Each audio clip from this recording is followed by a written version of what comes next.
is an exclusive presentation of Prism Sports. Tonight, the most legendary legion of pinstripers will lace them up one more time. Tonight, we rekindle the memories. Faded, grayer, shorn, yet larger. Tonight, we again become one with a brass band of ball players that would not be denied. The one-strike pitch. Trio, a line drive, fair ball, left field line. Aviles scores. There's no answer being waved around. He's going to score. Matty Trio at third and triple. Phillies lead at 7-5.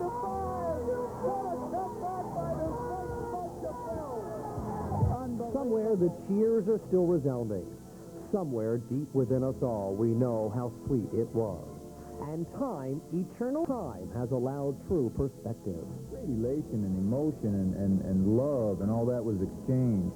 What I'm just saying is that the fight to get to the top is so much harder and probably so much more rewarding than the actual experience of standing on the top. 1980, a vintage year for the wine to flow, the tears to pour. Tonight, we proudly present the ultimate curtain call as the 1980 Philadelphia Phillies meet the equitable old-timers next. Our 1980 World Championship weekend continues. And a pleasant good evening to you, everybody. I'm Jim Barniak, along with Chris Wheeler. The equitable old-timers in the 1980 championship Phillies about to do battle here.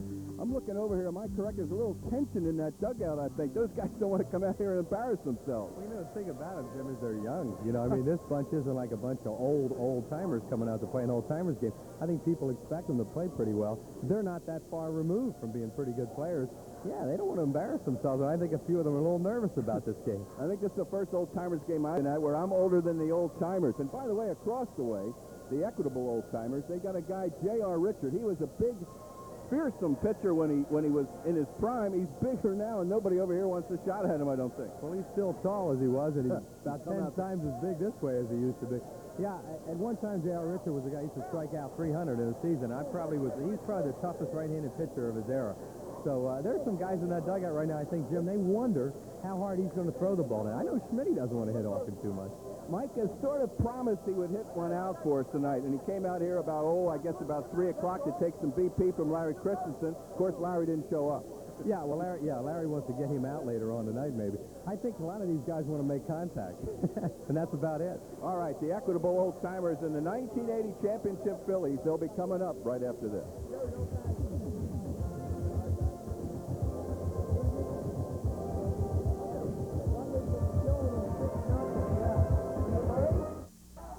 You can now fulfill your baseball fantasy to live. Learn and play with your Phillies heroes at Phillies Dream Week. Awesome. Absolutely entertaining. It's been a dream. For one magical week, you'll play every day in your own Phillies uniform alongside stars like Allen, Poa, Lazinski, and many more. Absolutely fantastic. This is my 7th straight year I've been to all of them, and I'm coming back next year. So if you're over 30 and always wanted to play with the pros, stop dreaming. Call 1-800-888-HERO for Phillies Dream Week. Hi, I'm Gary from McCaffrey with my sales manager, Clyde. Clyde's excited because it's McCaffrey Ford's annual truck leftover sale. More than 200 new Ford trucks in stock. In addition to factory rebates and low interest rate financing, Clyde's personally discounting every truck. Savings into the thousands on select models. That's what it says, Clyde, in the thousands. 1990 Ford truck leftover sale. McCaffrey. We're more than just Ford. We're Nissan, Hyundai, Jeep Eagle 2, McCaffrey, Route 1 Langhorne. And we're back here at Veterans Stadium. This is Chris Wheeler on Prism tonight with Jim Barniak, and we're bringing you the equitable old-timers game. And they're watching a video right now here in the stands as the introductions are just about ready to get started. And everybody looking forward to a great night here. The players have been in town for a couple of days. And look at them in the dugout here, and so many guys are back, and so many of them look so good, too. I think they're kind of looking forward to this tonight, as we just mentioned in the opening with Jim. I think some of them are actually a little bit nervous about going out there and wondering what it's going to be like. And we're going to talk to some of them during the game, during the innings, and during the little intermissions between innings, and just see how they feel about being back in Philadelphia. It's kind of funny to see Bob walk in a Phillies uniform. He'll go right back over and put on a Pirates uniform later on. Last night, seeing these guys up at the hotel and all of them getting together and them trading stories and all, you realize why they were so good. One, they had all that talent and they had so much fun together, too. Greg Gross right there, who you're looking at. Greg Gross, one of the great pinch hitters of all time, and a guy who played right up through last season for the Houston Astros. Gary Maddox, who now is spending a lot of time with you folks right here on Prism. Gary looking good in that uniform. I think Gary's had that bat for a long, long time. And you see the Pope walking in front, Paul Owens, and George Dallas Green, longtime manager of the Phillies back then. And there's Larry Bow, who's the coach here right now, and those two together, they used to have their moments. I'll tell you, Larry Bow and Dallas Green had some of the stormiest moments in 1980 of any two people on this ball club, and now, of course, they're the best of friends. And now we're going to start the introductions. So we'll head over to the PA, and you'll listen to Phillies PA announcer Danny Baker. Old-timers games will be played in every Major League park this year. The series is sponsored by the Equitable Financial Company and is played for the benefit of BAT, the Baseball Assistance Team, which helps members of the baseball family in need. Now, ladies and gentlemen, get ready for a great time. Get your vocal cords ready, get your hands ready, and hopefully tonight's festivities will rekindle some very special memories from a special season 10 years ago, 1980. Right now, ladies and gentlemen, we're going to meet the 1980 Equitable All-Stars who will be lining up along the third base foul line. The manager of the Equitable All-Stars was the National League Rookie of the Year in 1955 for the Cardinals. He managed the Pirates, Yankees, and Expos, and in 1980, he led the Astros to the National League West title. How about a warm welcome for Bill Burton?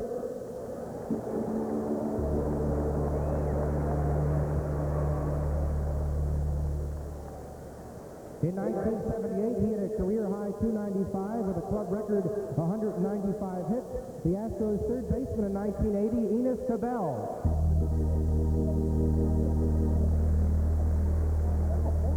The 1979 American Rookie of the Year, this Minnesota Twins third baseman hit a career-high 302 in 1980. A career 278 hitter, please welcome John Castino.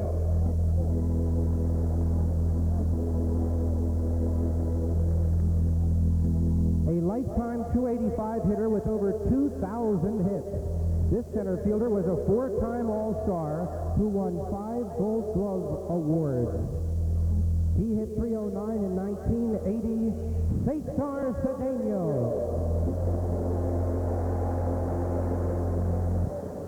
This right-hander won 105 games over 13 big league seasons. He won 10 or more games 7 straight years with the Cardinals and Red Sox from 71 through 78.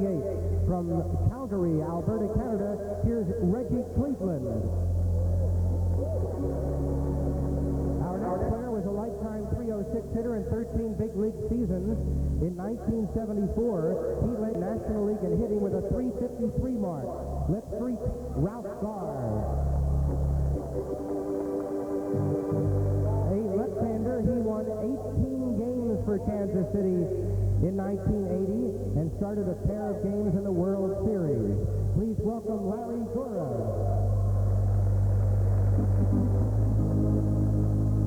A left-hand hitting catcher who made his Major League debut at the age of 20 with the Pirates in 1970.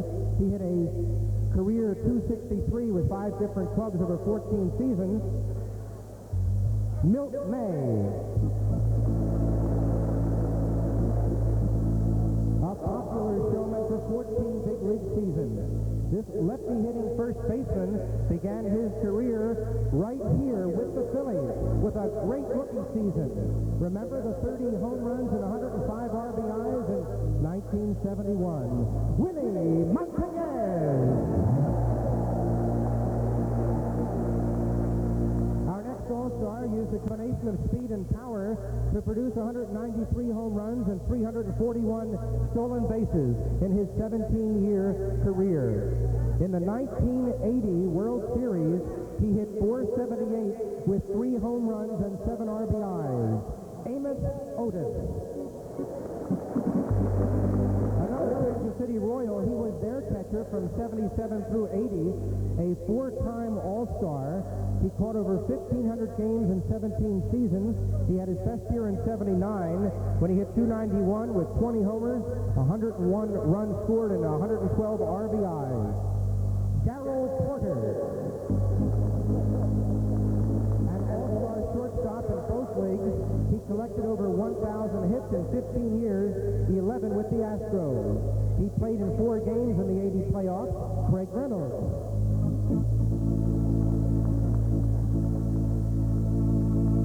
For 4 seasons, from 1976 to 1979, this big right-hander overpowered National League opponents. He won 20 games in 76 and followed with 3 straight 18-win seasons.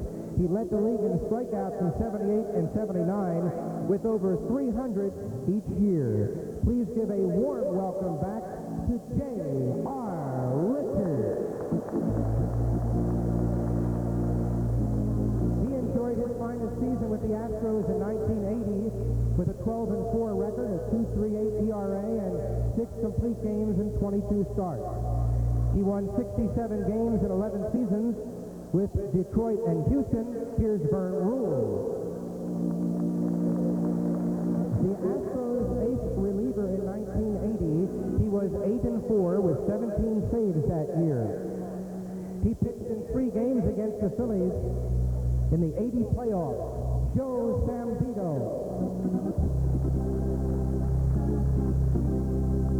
The 1980 Equitable All-Stars, ladies and gentlemen. A collective round of applause for them.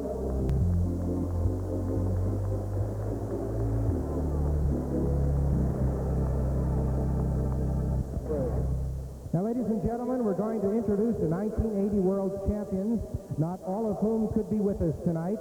And first, with the help of Fanavision, we'd like to acknowledge 3 important members of the team who could not be with us tonight.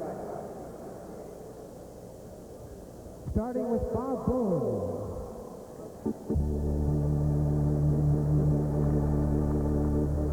Down in Baltimore with the Kansas City Royals.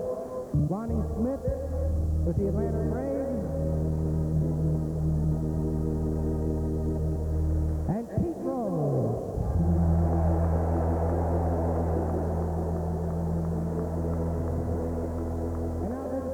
Fortunate to have most of that great team with us. Let's start with the introduction. The man who built the Phillies from a last-place club into the 1980 World Champions, the former general manager, Paul Owens.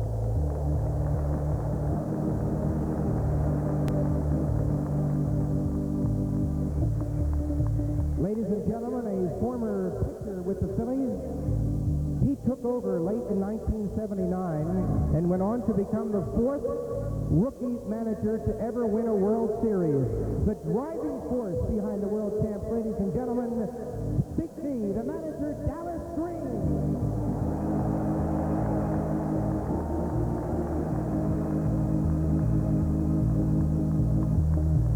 Ladies and gentlemen, trainers Don Seeger, Jeff Cooper, and strength and flexibility coach Gus Heffling.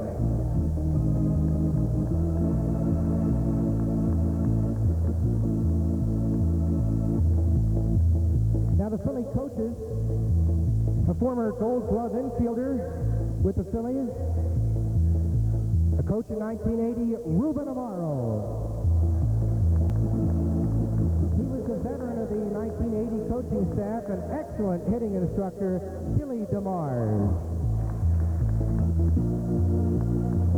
Another former Major League player and a Philadelphian out of Olney High School who coached third base in 1980 and later managed the Phillies, Lee Elia. A third-year coach with the Phillies that year, the pitching instructor, Herm Starrett. A gentleman who holds the same role now that he did then, the reliable bullpen coach, Mike Ryan. Another former Phillies Gold Glove shortstop who was the dugout assistant coach 10 years ago, Bobby Wine.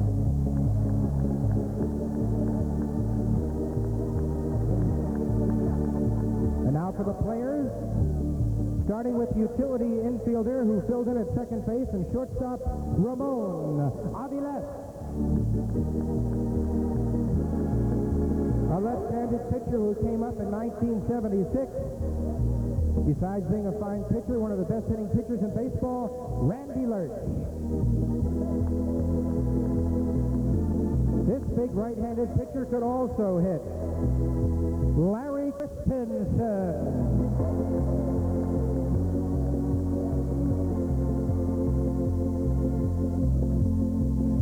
Ladies and gentlemen, he was simply one of the best you'll ever see at his position.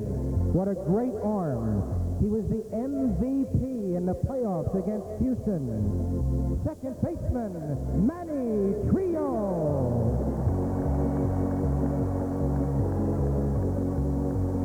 A gusty relief pitcher who was an excellent middleman.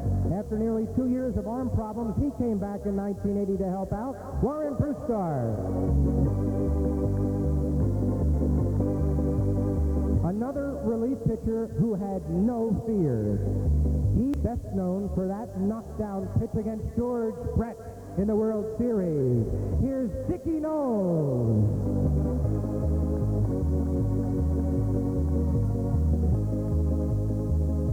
A left-handed relief pitcher used in certain spots by Dallas Green. He too had no fear. Kevin Soche. Rookie came up in May of 1980 and went on to win 10 games, including the first game of the World Series. Bob Walt.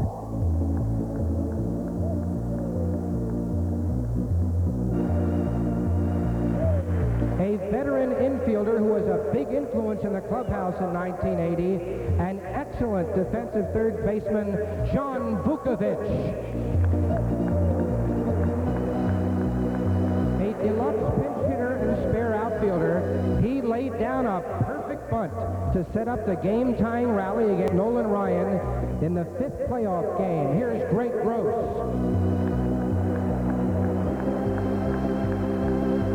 This big rookie came up in September of 1980, and he won all 5 decisions to claim the National League Pitcher of the Month award. Marty Bystrom.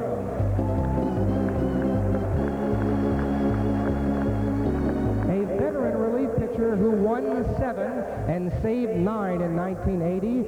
An unsung pitcher who put together a lot of outstanding years with the Phillies, Big Ron Reed.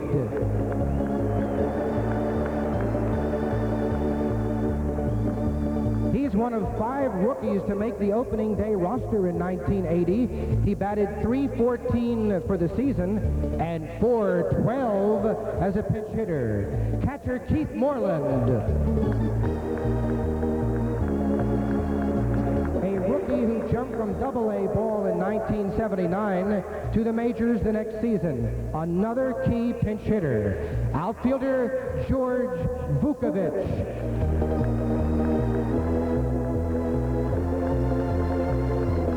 Veteran outfielder came through with key pinch hits time and time again in postseason play. He batted .400 in the playoffs and .500 in the World Series. Del Unser.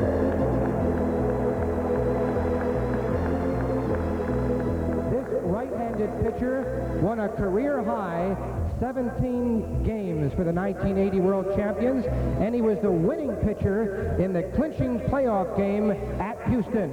Dick Ruthven.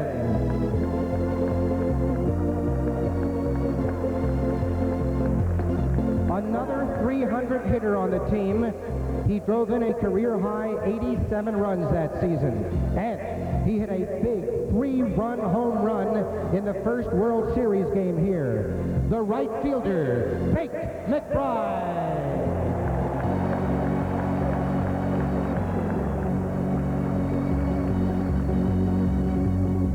None could compare compare to this center fielder, winner of a 6th straight Gold Glove 10 years ago. He drove in the winning run in the clinching victory over the Astros. The Secretary of Defense, Gary Maddox.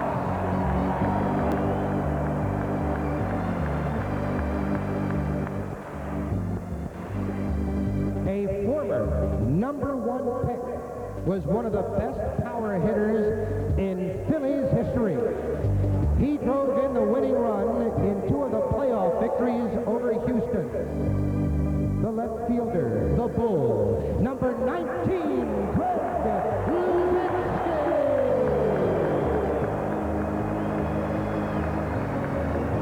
He hit over 300 in both the playoffs and the series in 1980. And he has played more games at his position than any player in National League history. Maybe the greatest defensive shortstop ever, Larry Bowa.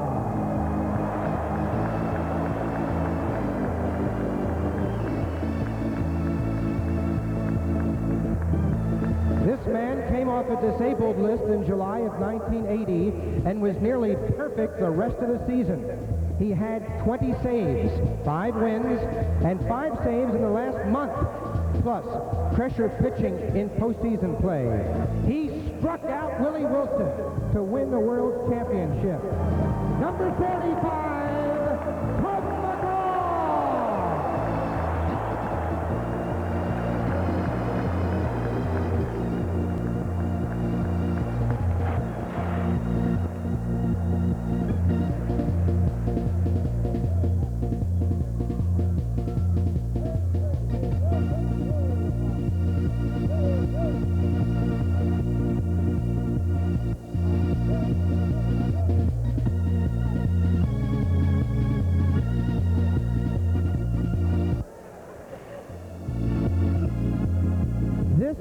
Lefty won 24 games and his 3rd Cy Young Award in 1980. He also won 3 postseason games.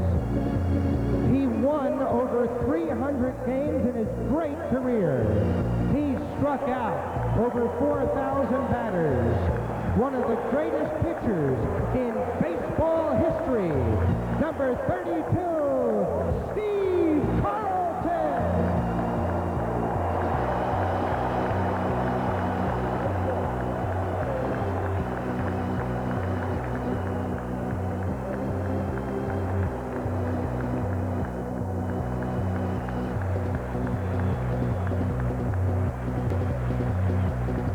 Career-high 48 home runs in 1980 and won his 5th straight Gold Glove. He came away with 2 MVP awards, 1 for the World Series and 1 for the entire regular season. He finished a brilliant career with 548 home runs, 7th on the all-time list. The Phillies' 3rd baseman, number 20, Mike Schmidt.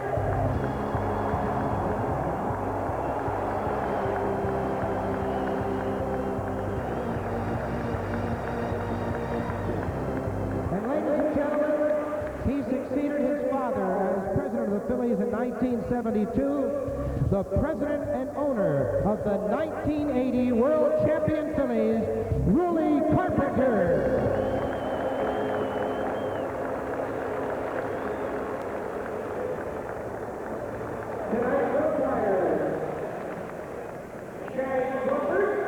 And we're going to have a baseball game, believe it or not, with these equitable old-timers. The equitable old-timers have been, for the last couple of years, been involved in a sequence of old-timers games as we look at Shag Crawford, who will umpire this game, raising money, and they've developed a fun program called the Baseball Alumni Team, and the funds which evolved from these series of games go towards helping former Major League ball players who did not benefit from the big salaries of today and whose careers may have turned on a downward course after their playing days were over. So they've done a great job for a number of years now. And before tonight's game, of course, the national anthem. to those members of the baseball community who've passed away in the last year.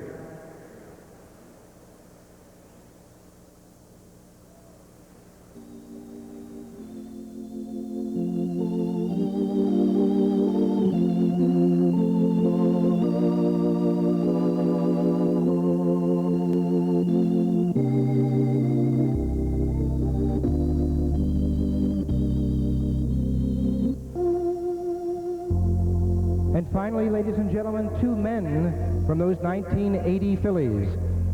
One a player, a pitcher, Nino Espinosa. The other, the owner of the Phillies for 39 years and the chairman of the board, Robert Carpenter Jr. and Nino Espinosa.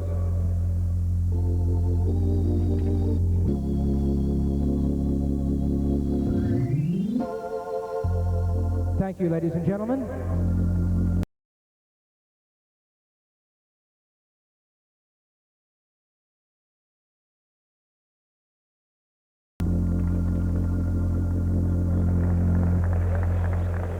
And now, ladies and gentlemen, as a very special treat, we've asked each of our old-timers to autograph a special Equitable Series infinite ball. And at the count of three, I'd like our old-timers to throw their personally autographed ball to you folks in the stands. This is going to be something. Wheels, get your glove on down there. Make a play. I got Manny's glove on right now.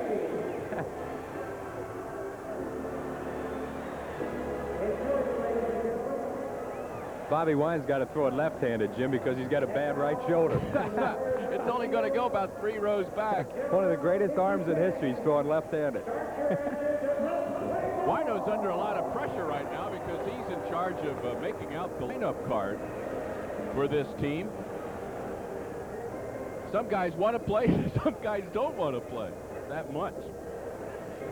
It's really interesting talking to these guys before. They really are concerned with how they're going to perform in this game, and it would be something that would really embarrass them if they were to miss a ground ball or strike out, what have you. There you see in the dugout J.R. Richard, a remarkable story. You remember back in 1980, he suffered a very serious stroke while pitching for the Houston Astros. His career, of course, was over at that point, but the better news is that JR has come back and is living a normal life, and in fact going to toss up a few pitches in this game. He was one of the most feared right-handed pitchers in his day, for sure. Lefty's down here right now warming up in front of us, Jim, and he just said to Mike Ryan, am I supposed to throw hard when I get out there? Hey, you see the big left-hander right here, right in front of the Phillies dugout warming up. And it's been a while since Lefty threw in any competition. I think he's kind of looking forward to it. Steve Carlton makes his home out in Colorado now. That sight right now of him warming up here in front of the dugout is so familiar to Phillies fans because for so many years, of course, the warm-out mound was right out here in front of the Phillies dugout, and Lefty was one of the few guys that would come right out here in front of the crowd, warm up. He was in his own little world when he would do it, and then after he was finished, of course, he had a little ritual where he would spot someone in the stands right behind the Phillies dugout, point to them, walk over, and toss them the baseball every night. And, you know, that was something, you know, we'll never forget from all those years he would pitch here.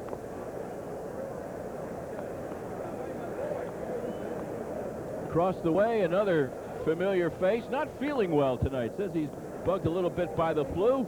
Guillermo Willie Montañez. So Willie Montañez last night up at the Sheraton where all the guys were staying, Jim, and he came up and he said, you think you could send me some of the old highlight films so my kids could see that I played for the Phillies when I had my best years? So we're going to try and track something down for him and send it down to Puerto Rico. His kids are all grown now, and they want to see some of the action of their dad, and he was a great player here in a Phillies uniform. Coming back across the way, my partner. Tell me he's not serious about this game. I'll tell you what he just said, Jim. He was sitting here in the dugout. Of course, he was the last player to be introduced, obviously, and got the huge ovation. And Michael told me, he says, you know, I think these people are getting tired of cheering for me. I said, you watch. They're not tired of cheering for him. Anytime he could put a uniform on and go out on the field, you know, this is the first time that he's been out there in a uniform, of course, since he retired. You know, he had the ceremony right after he retired. He was in street clothes, and of course, his night he was in a coat and tie out there. So this is the first time the fans have gotten a chance to see him in that 20 again. I think that's kind of special tonight. Don't get hurt. I need you. Yeah, I don't want to work the game. Cesar Cedeno, a terrific ball player, played for the 1980 Astros. In fact, injured himself in that dramatic play at first base. He still looks terrific, in great physical shape. Well, here come those 1980 Phillies. Going to put the bull in left field. Del Unser's at first base. Gary Maddox in center. Manny Trio in second. Bake McBride out in right field. Larry Bowe at shortstop. Mike Schmidt at third base. And Keith Moreland, the catcher. Steve Carlton pitching. There's Del Unser. Manny Trio. Doesn't look a bit different. Well, Jim, you look out there, this was the starting lineup for the team, of course, except for Bob Boone would have been the starting catcher and Pete Rose at first base. So they're going with the regulars to start this baby tonight. Bob Boone's no old-timer. He's still playing the Kansas City Royals in Baltimore tonight.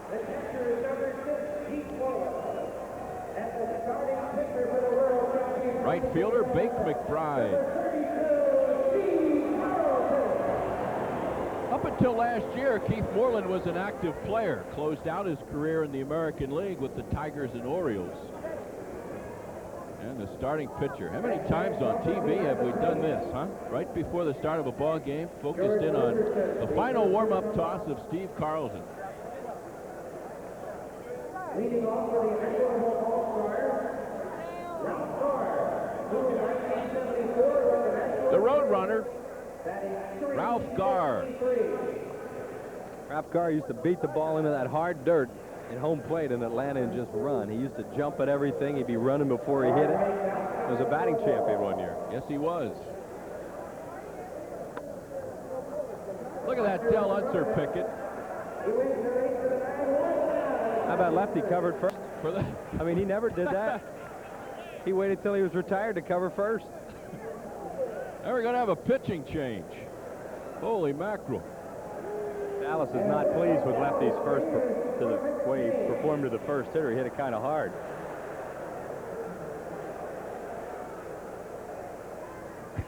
Dallas saying, look, you've got to come over the top. Lefty, of course, was one of the all-timers that pitched it over the top, and he can't quite get his arm up there, it looks like. I think he's had enough. Well, a no-hitter for Carlton. Retired all of the one batter that he faced. Gives a little appreciative nod to Shag Crawford, and now acknowledging the cheers of the fans. And tosses the ball back up into the seats. Well, Dallas with the quick hook tonight.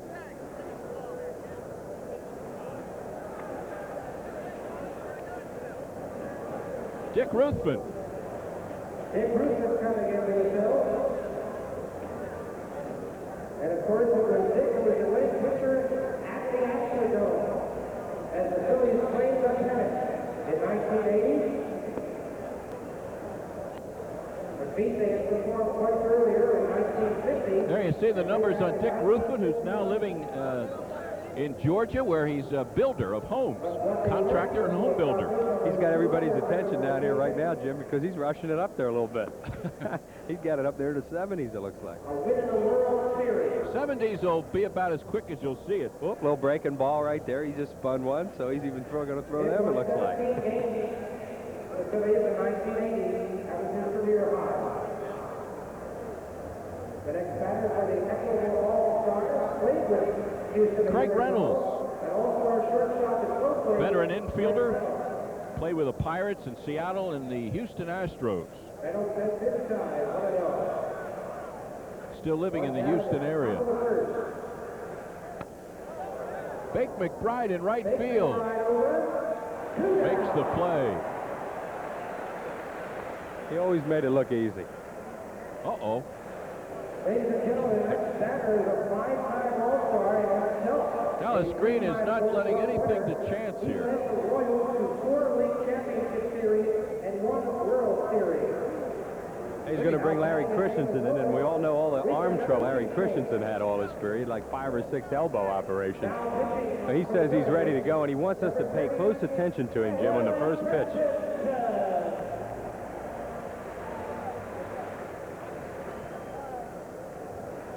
Oh, his arm fell off. Oh, no. It finally happened. It finally happened. They said one of these days that arm was going to fall off, and it did.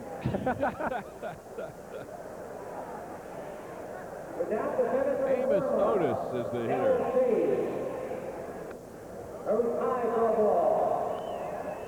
Last night, Larry and Mike Schmidt went at it, and Mike said that he would be able, well, Larry started it actually, saying that he would be able to strike Mike Schmidt out. Of course, the challenge was taken. Then when it came time to do it today, Christensen didn't show up at the appointed time. Amos Otis to right center field. That's hit pretty good. And my other partners out there might have had that in another time.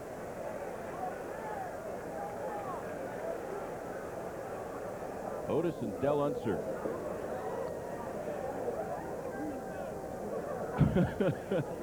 Well, they would have caught that in the old days, that's for sure. Ladies and gentlemen, here's the All-Stars cleanup hitter. One of baseball's popular around players. Cesar Cedeno. Career with 199 lifetime home runs and 550 stolen bases. 3 straight seasons this guy hit over 20 home runs and had 50 or more stolen bases. From the stretch. Wow. LC got a little something on that one. He's not going to be able to brush his teeth tomorrow. Keeps this up. He's throwing it pretty hard. Smith. He took something off of it.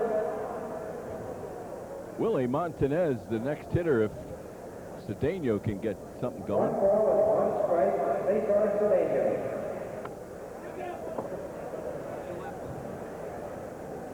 This guy was a terrific base stealer. 550 in his career. Great player. You know, probably the best player in the game for a year or two. Breaking ball. Manny Trio effortlessly onto first base. And these championship Phillies have gotten through the first half inning. Coming to that, the 1980 World Champion Philadelphia Phillies.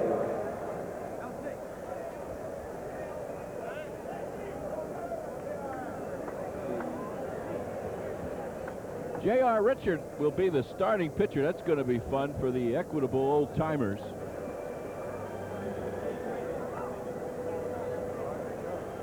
J.R. Richard would strike out over 300 batters in a season during his prime. So let's set that defense for the Equitable All-Stars.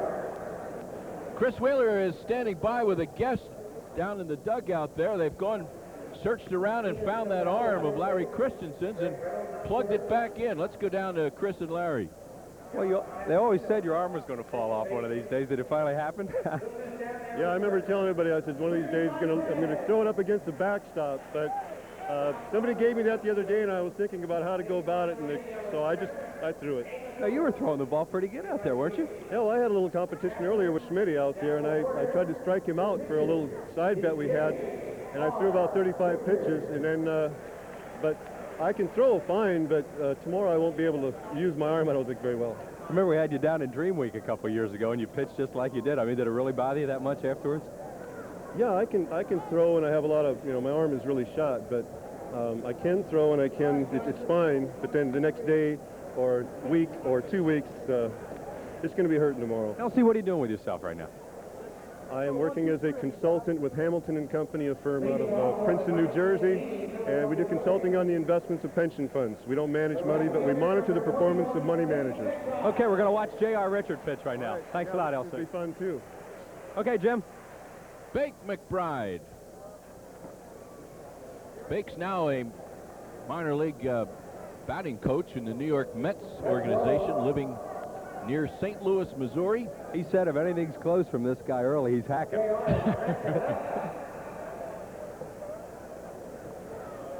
And could he throw over 300 strikeouts, 78 or 79? Oh, my goodness. Well, folks, if you like what you're looking at now, he could throw the ball 98 miles an hour, 7-8 innings straight. Hey, Jim, he threw his slider in the high 80s. Awesome. He had 87 RBIs in 1980. Bake got sawed off here. Who wants it? Nobody's covering first base. JR wasn't about to cover, and Willie Montanez got tangled up over there near second. I don't think Bake wants to be on base that much. How about Manny? He's wearing a helmet. Wise decision. Manny Trio. Manny was the MVP of the 1980 playoffs against Houston. Manny is living in Venezuela. Takes a strike. Strike one. If you've just joined us, this is the annual Equitable Old Timers Game featuring the 1980 World Champion Phillies. Look at that JR out there. He's holding the runner. J.R. Richards out of the stretch. My goodness. Throws outside, 1-1. Tell you what, Jim, when he was pitching back in the 70s, there wasn't the right-handed hitter in the league that wanted to be anywhere near him. That's Bate McBride leading off first. Manny Trio. Foul behind the plate. Manny does a good job fighting off that fastball. There you see those totals. Those 1,493 strikeouts came in just 9 seasons. Well, you know, he had a career like, you know, you compare him to a guy like Koufax. Sandy Koufax with a better career, of course, but cut short by injury. J.R. Richard could have probably been a Hall of Fame pitcher. He would be you talk about him as a Gooden type of pitcher. That's what he was like. He was that awesome, especially against right-handed hitters and even the left-handed hitters with his hard slider. He could really get people out and strike them out. 2 balls, 2 strikes, Manny Trio. He suffered his stroke in the mid-season of 1980, so he was not a factor in the postseason playoffs. On deck, Greg Luzinski. Tried unsuccessfully twice to come back from that stroke, and he walks Manny Trio. Uh-oh. Power against power here. That's Jose Lean there with the cup of coffee looking up. How about Bull with no helmet? I think Manny was smarter.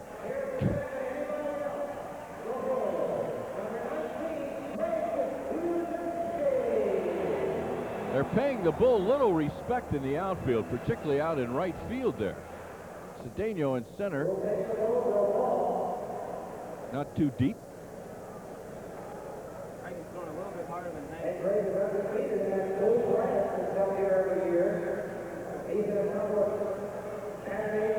Oh, baby, there it was. You notice JR isn't smiling? Can you run a helmet out now?